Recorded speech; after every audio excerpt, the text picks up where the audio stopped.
Здравейте, здравейте! Днес ще направим един тест как един дрон като DJI Neo 2 се справя с следенето, стабилността и скоростта при различни терени.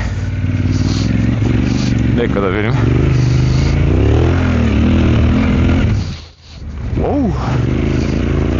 Така, ето го. Малкото дронче, DJI Neo 2. Предна камера, гимбалче, който се върти на почти навсякъде. Ето, не, то трябва да се включи и тогава вече почва да функционира. Тук отзади тези антенки са ресивър, който е приемник, който ви трябва за дистанционното. Но може да се ползва и без него, маха се много лесно, ако няма да ползвате дистанционното. Може да се ползват само телефона. Тук имаме дисплей, който показва на какъв мод е. Това са сензори за препятствия. Тук също има един отгоре и един отдолу. Нека да пробваме да видим какво ще направи този малък дрон. Така. Тук натискаме веднъж и задържаме батерията, за да се активира. Оп, перките започнаха да въртят. Така, гимбала започва да се сетва. Трак, ето. Може да се види как много добре се справя гимбалчето отпред. Така, в момента сме на Follow. Има няколко режима, които може да се ги сменяте от приложението, но трябва да влезете през телефона. В момента се мисля, че само 4. Това е Rocket, Cycle, където са дрони, Selfie Shot. Така, ще пробваме това Follow. Да видим. Така.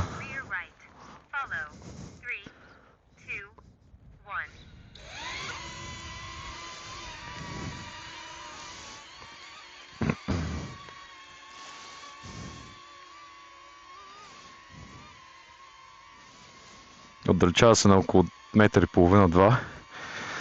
След което може да се преместите, да си го преместите в който ъгъл искате. Така. Спираме. Ако искаме да го отдалечим, просто правим така. Много яко. Добре. Малко нагоре. Стоп. Айде да видим.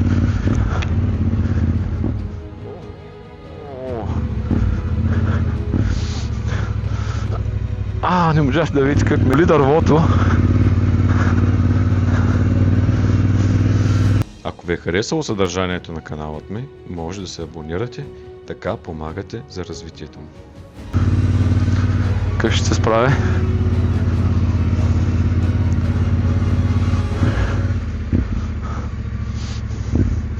Опо, да! Видяте ли как се обиколи клонът?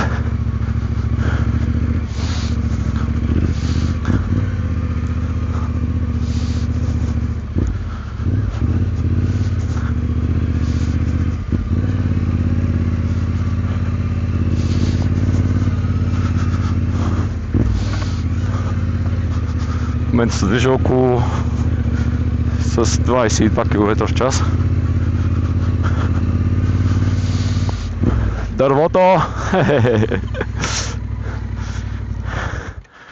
Нищо.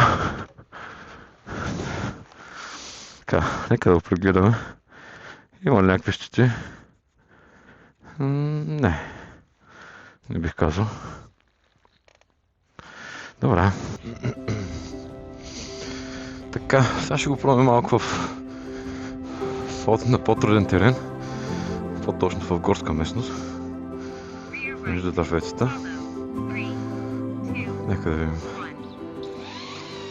как ще се справи с избягването на препятствия. Тука. Така. Ела насам.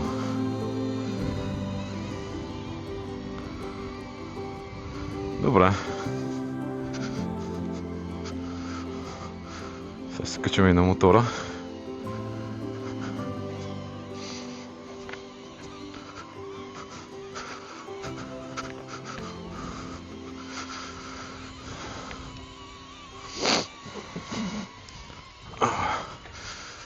Така.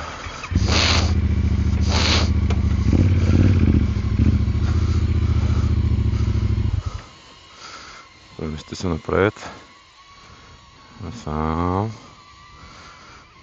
Назад. Още насам.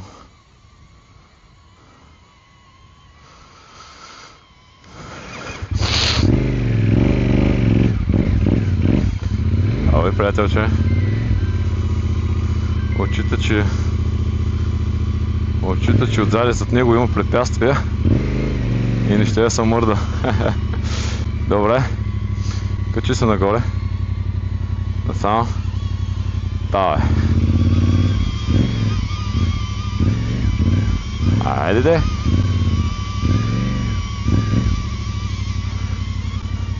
Добре, добре.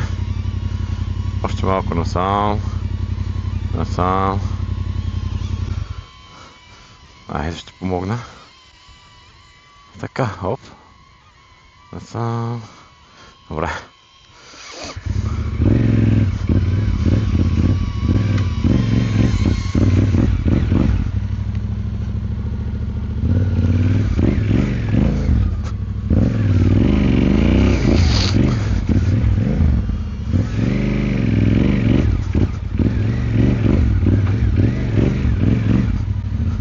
Тук ли си?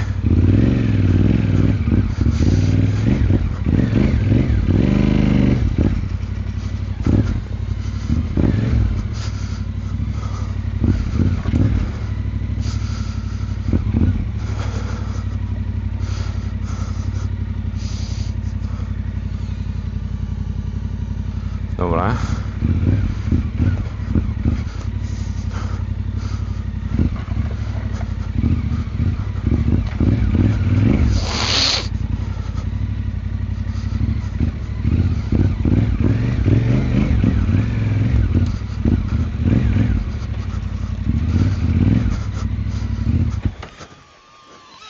Добре, тук се.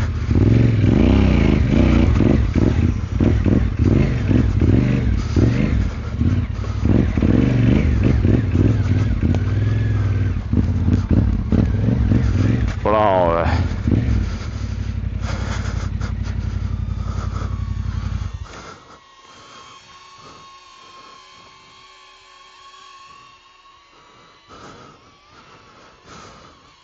Поздравления малко, приятелче. Много добре. Добре. Нека да ускорим малко.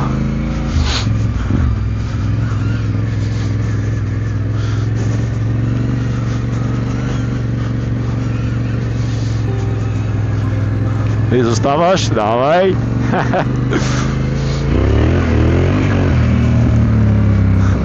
Охо! 45 км в час! Добре, добре!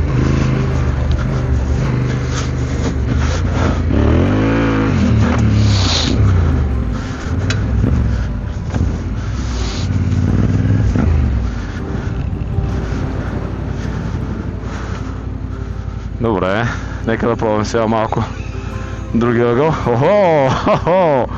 Искаш да се сближаваме? Ела тук, ела така. Ела. Така, нека да пробваме и другите опции, които са... Rocket. Са на Rocket.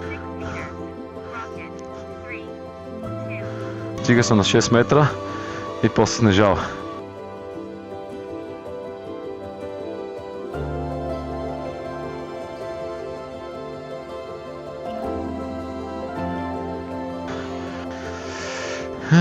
Нека да пробваме и Circle.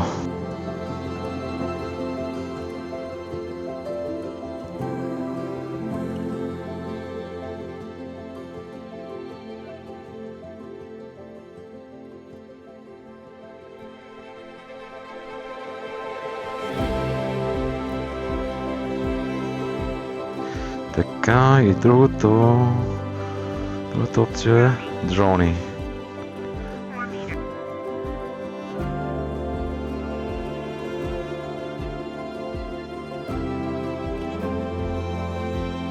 Аха, това е яко.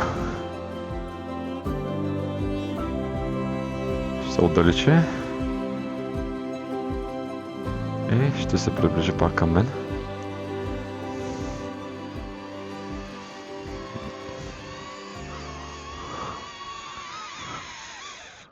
Сега можем да пробваме и самото приложение.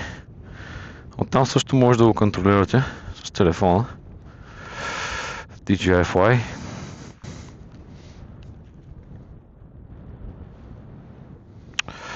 Давате свързване, connect.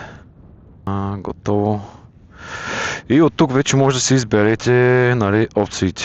Follow, Manual Control, Selfie Shot, Drone, Cycle, Rockets, Dually Zoom, Master Shot, Cycling, това е за колела, за ски, Spotlight, Helix и бумеранг. Това е бумеранг.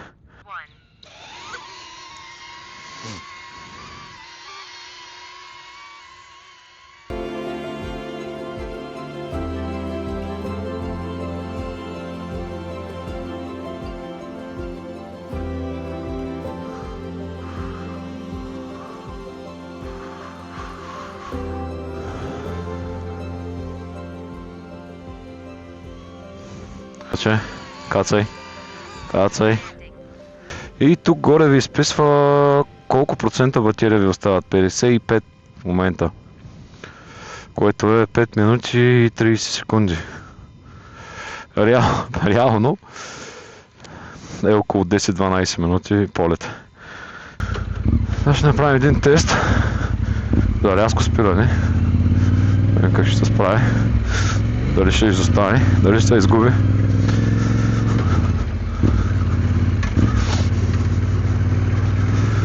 Или завой. Опа! Ще избягам ли от теб? Уоу! И това бе. Браво! Я да сятай. Оп! Хе-хе!